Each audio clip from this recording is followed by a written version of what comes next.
The Wyoming Territory in the spring of 1887 was a land of raw promise and unrelenting hardship, where the vast plain stretched out like an endless sea of grass, dotted with herds of cattle that roamed under skies so big they could swallow a person's dreams whole. Clara Mayfield had traveled across half the continent to reach this place, her body jostled for weeks in a stagecoach that rattled like a tin can over rutted trails, her mind a whirl of doubts and desperate hopes. She was 25 years old, a spinster by the standards of her Missouri hometown, where girls married young or risked becoming the subject of pitying whispers at church socials.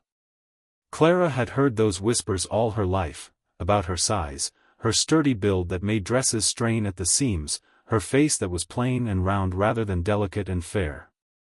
"No one marries a fat girl," her aunt had once said bluntly, over a pot of stew, as if it were a fact as immutable as the turning of the seasons.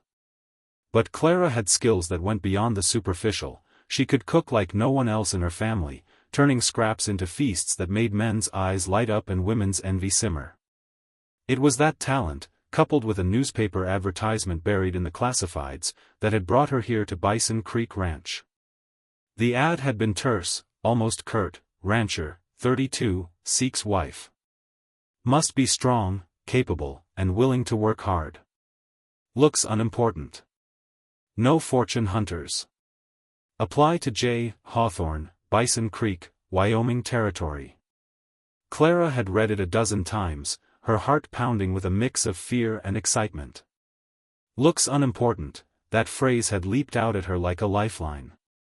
In a world where women were judged by their waists and their complexions, here was a man who claimed not to care. She had penned her response with careful handwriting, detailing her abilities in the kitchen, her experience helping on her family's small farm, her willingness to endure the isolation of ranch life. Weeks later, a reply arrived, a simple telegram instructing her to come at once, with funds wired for her travel.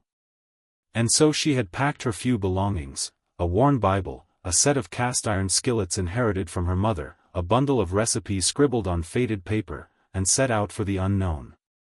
As the stagecoach finally creaked to a halt outside the ranch gate, Clara stepped down onto the dusty ground, her boots sinking slightly into the earth still soft from recent rains.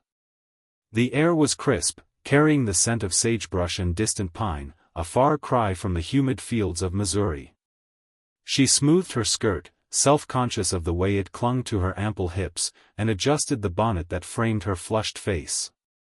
The ranch sprawled before her, a modest log house with a wide porch, a barn weathered by wind and sun, corrals fencing in a herd of longhorn cattle that lowed softly in the afternoon light.